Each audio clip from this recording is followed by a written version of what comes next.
bilir misin? Sen biber gazını bilir misin?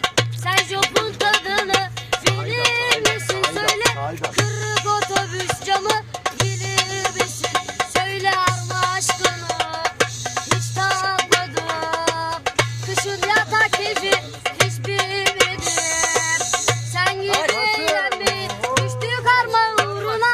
Taktık bele döneri, kovaladık sağda solda iğneleri. Yeri geldi, biz de kovalandık. Yeri geldi, paket olup yoplandık. Yeri geldi kızım, tek kaldık dışlandık ama